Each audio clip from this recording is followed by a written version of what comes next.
하나님 말씀 마가복음 5장 25절에서 34절. 12회를 혈루증으로 알아온 한 여자가 있어 많은 의사에게 많은 괴로움을 받았고 가진 것도 다 허비하였으되 아무 효험이 없고 도리어 더 중하여졌던 차에 예수의 소문을 듣고 무리 가운데 끼어 뒤로 와서 그의 옷에 손을 대니 이는 내가 그의 옷에만 손을 대어도 구원을 받으리라 생각함일러라. 이에 그의 혈루 근원이 곧 마름에 병이 나은 줄을 몸에 깨달으니라.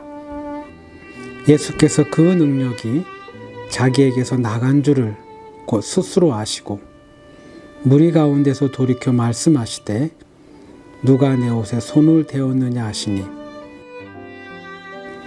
제자들이 여짜오되 무리가 에워싸 미는 것을 보시며 누가 내게 손을 대었느냐 물으시나이까 하되 예수께서 이 일 행한 여자를 보려고 둘러보시니 여자가 자기에게 이루어진 일을 알고 두려워하여 떨며 와서 그 앞에 엎드려 모든 사실을 여쭈니 예수께서 이르시되 딸아 내 믿음이 너를 구원하였으니 평안히 가라. 내 병에서 놓여 건강할지어다. 아멘.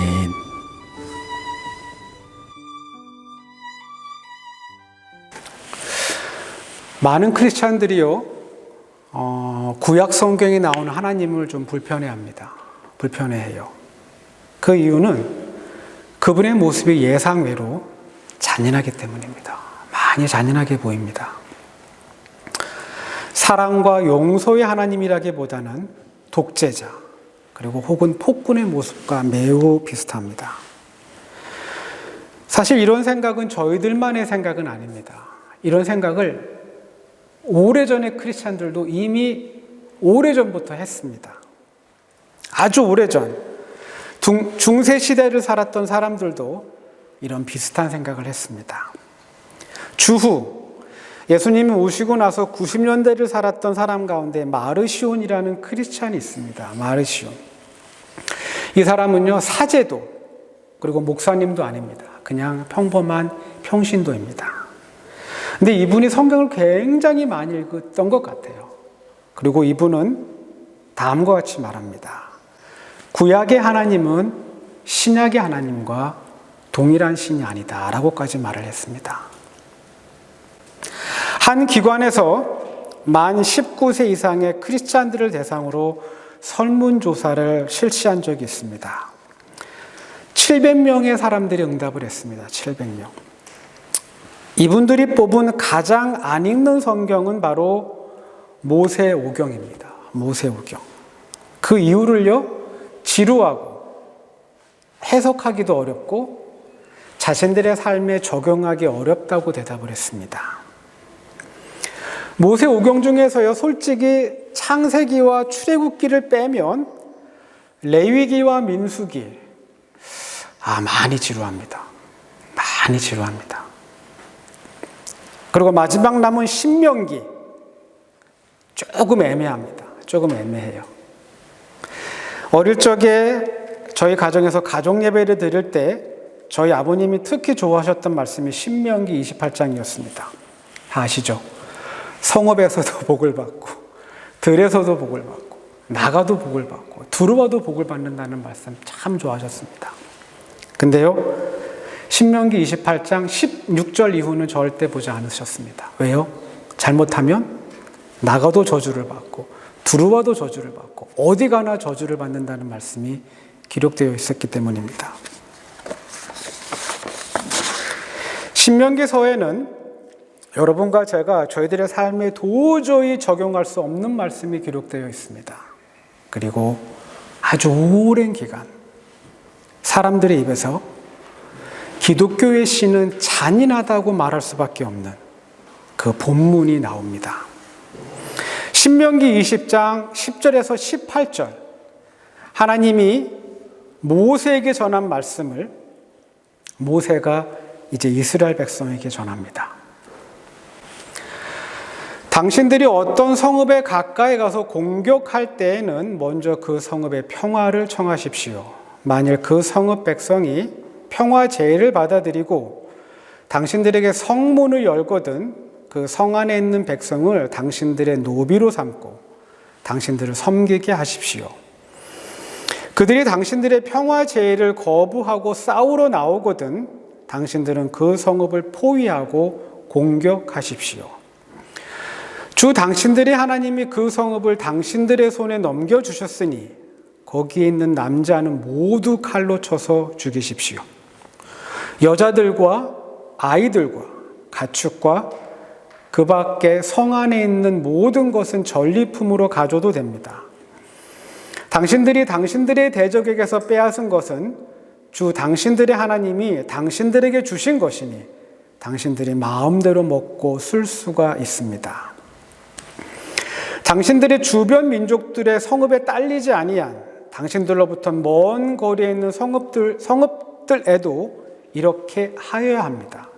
그러나 주 당신들의 하나님이 당신들에게 유산으로 주신 땅에 있는 성읍을 점령하였을 때는 숨쉬는 것은 하나도 살려두면 안 됩니다. 곧 헷사람과 아모리 사람과 가나안 사람과 브리스 사람과 히윗 사람과 여부스 사람은 주 당신들의 하나님이 당신들에게 명하신 대로 전멸시켜야 합니다.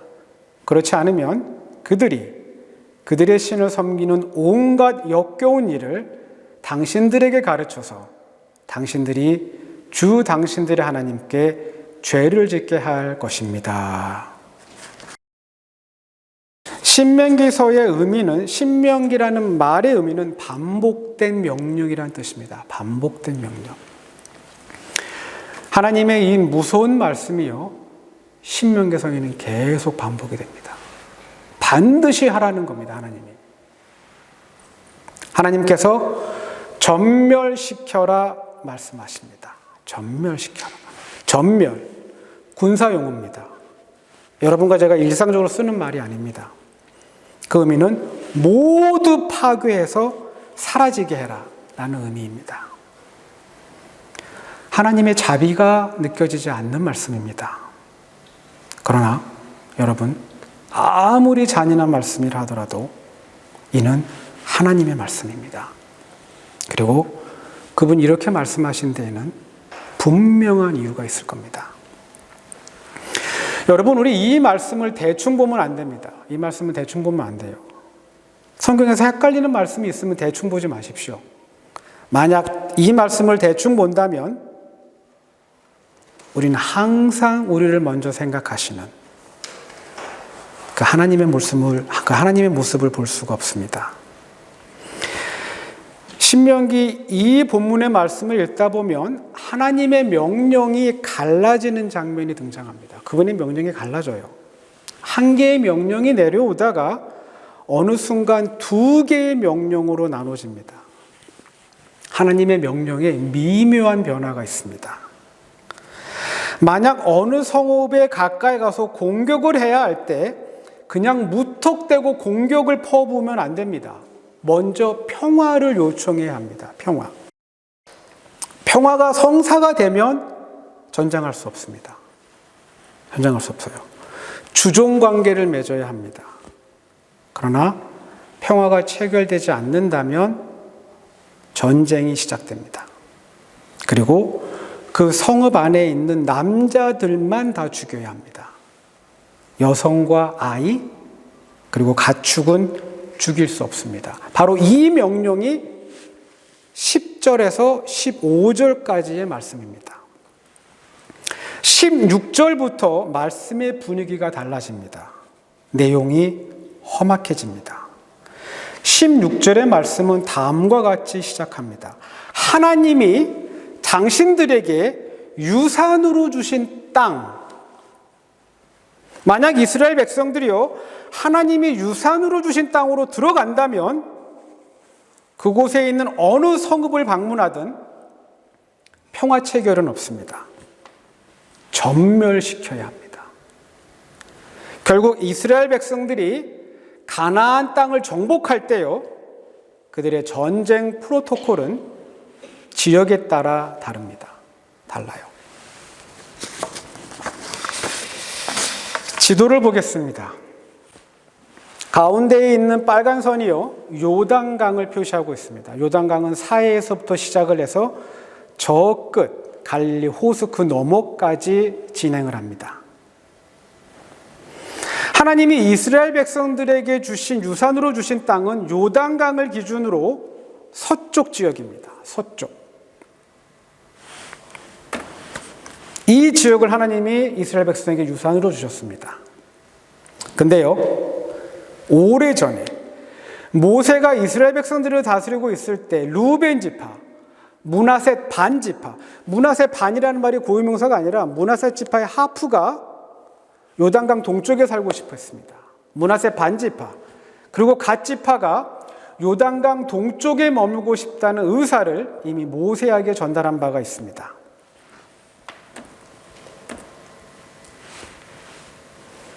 이들의 요구 때문에 이제 요단강 동쪽 지역에서의 전쟁도 불가피합니다. 원래 하나님이 원하셨던 전쟁은 요단강 서쪽입니다. 근데 이스라엘 백성 세 지파가 요단강 동쪽 지역에 살고 싶어 해요. 그래서 이 지역에서도 전쟁을 벌여야 합니다. 그러나 요단강 동쪽 지역에 사는 사람들과 만약에 전쟁을 한다면, 부득이하게 전쟁을 해야 된다면 먼저 바로 전쟁을 수행하면 안 됩니다. 그죠? 평화 체결을 요청해야 됩니다. 평화 체결. 이들이 만약 거절한다면 그때 전쟁을 해야 합니다. 그러나 그 땅에 사는 여성들, 아이들, 그리고 가축의 생명은 건드릴 수 없습니다. 문제는 요단강 서쪽입니다. 요단강 서쪽. 강 하나를 두고 하나님의 명령이 갈립니다. 갈려요. 하나님께서 기르가스, 가나안, 히위, 브리스, 여부스, 아모리, 헷족, 이 사람들이 살고 있는 요단강 서쪽 지역에 들어갔을 때는 호흡이 있는 모든 걸 전멸시켜라 라고 말씀하셨습니다. 왜 이런 차별적인 명령이 내려졌을까? 우린 그 이유를 레위기 18장에서 찾아야 합니다. 레위기 18장. 그들이 저지른 죄악은 지금 우리의 상식으로도 받아들이기 힘듭니다. 하나님이 아브라함에게 처음으로 가나안 땅을 주겠다고 약속하셨습니다. 성서학자들은요, 하나님이 아브라함이 부르신 때를 주전 2000년경으로 보고 있습니다. 그리고 이집트를 탈출한 이스라엘 백성이 여호수아의 지도하에 가나안 정복 전쟁을 시작한 건 주전 1400년입니다. 그럼 이제 우린 굉장히 중요한 숫자를 하나 얻게 됩니다. 바로 600. 물론 가나안 땅이 600년 전 아브라함이 살던 때에는 죄를 짓는 사람이 없는 평화로운 땅이었다. 그리고 여호수아가 가나안 땅에 들어갈 때쯤 그 땅의 도시 문화가 발달되어 사람들이 악을 행하기 시작했을 거라고 우린 충분히 생각할 수 있습니다. 그러나 성경의 기록은 그렇지 않습니다. 이미 아브라함 때부터 가나안의 지역은 죄가 가득했습니다. 소돔과 고모라는요, 가나안 동쪽, 저 사해를 기준으로 그 동쪽에 위치해 있다고 성서학자들은 추정합니다. 하나님은 이 땅의 죄악을 이미 심판하셨습니다. 어쩌면 요단강 동쪽은 소돔과 고모라 지역의 멸망 이후 그들이 범하는 죄의 성격에 어떤 변화가 생겼는지 모릅니다. 죄악의 강도가 좀 약해지고요, 그들이 죄와 악을 범하는 그 빈도수가 줄어드는 겁니다. 그리고 이제 사람들이 좀 살만한 땅으로 조금씩 변하는 겁니다.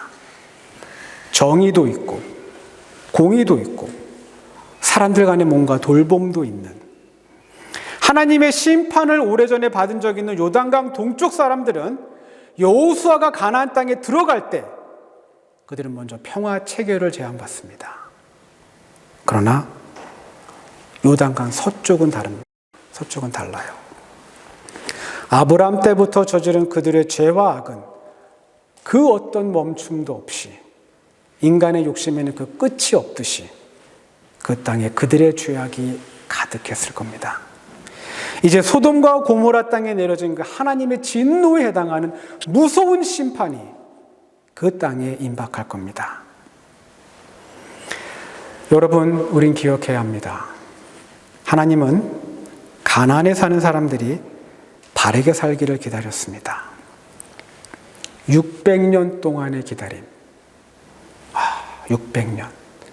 여러분, 이건 오직 신만이 할 수 있는 기다림입니다. 하나님의 아브라함을 그의 고향 땅에서 불러내어서 가나안 땅에 살게 하신 이유는 어쩌면 그 땅이 좋아서가 아닐 수도 있습니다. 그 땅이 살기 좋아서가 아닐 수도 있습니다. 하나님께서는 그 아브라함 한 사람을 통해서 가나안 사람들에게 새로운 삶의 모습을, 바르게 사는 모습을 가르쳐 주고 싶었는지도 모릅니다. 한 사람이 바르게 사는 건 정말 중요합니다. 한 사람이 바르게 사는 것.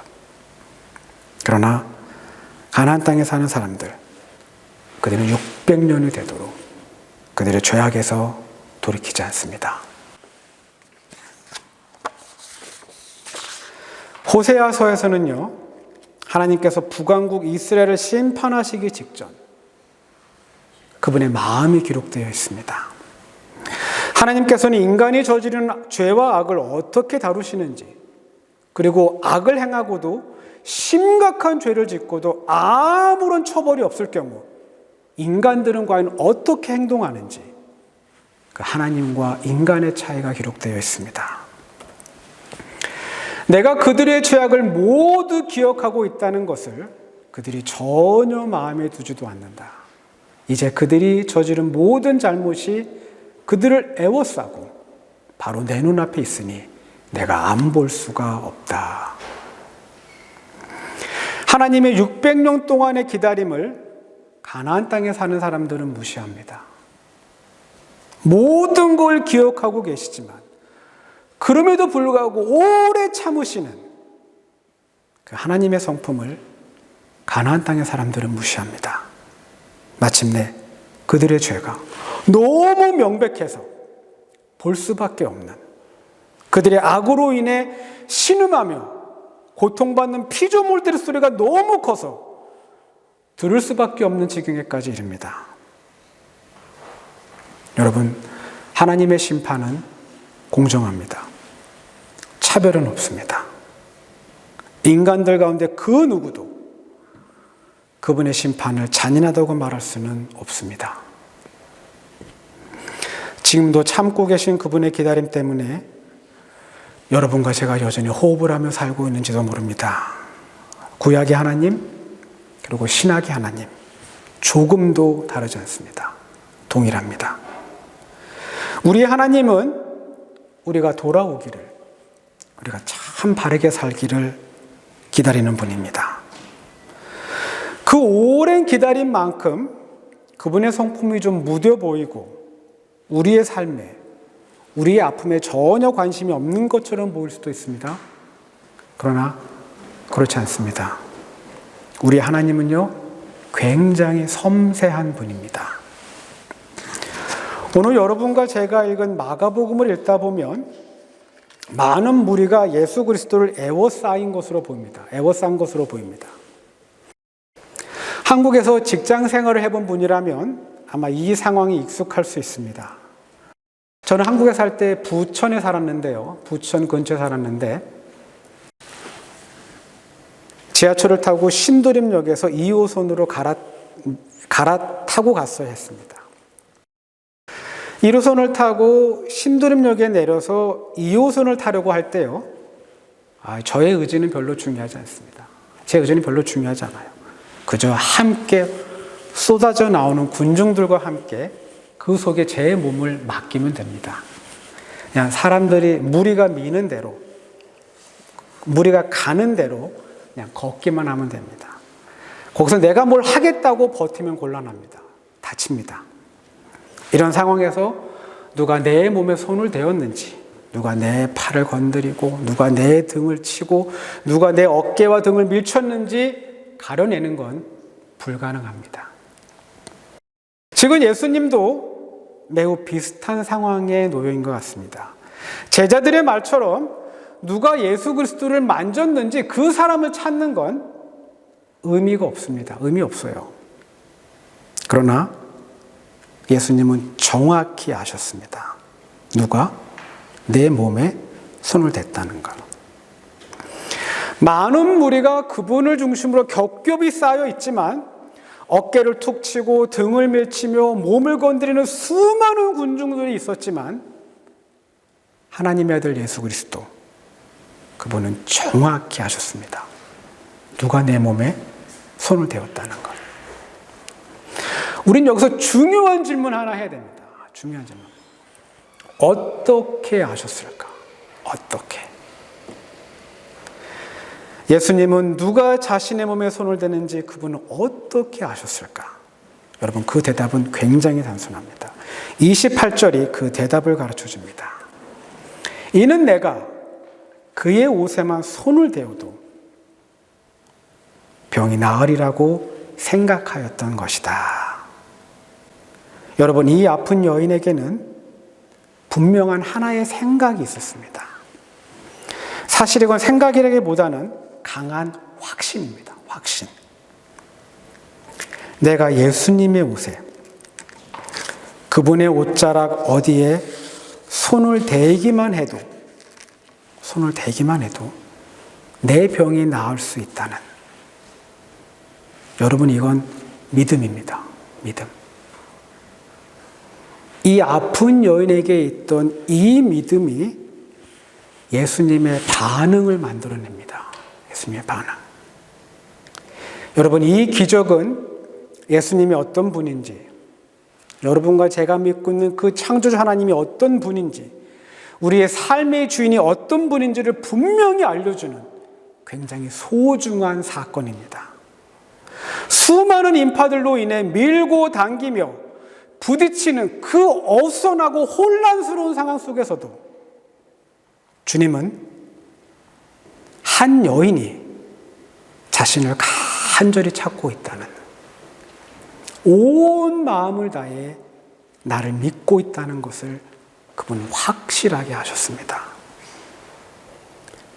우리의 기도는 소용이 없고, 우리의 믿음은 불필요하고, 우리의 헌신과 수고는 그저 낭비일 뿐이라고 생각하지 마시기 바랍니다. 그분은 아십니다. 그분은 기억하십니다. 수많은 인파 속에서도 그분은 한 여인의 간절함을 아셨습니다.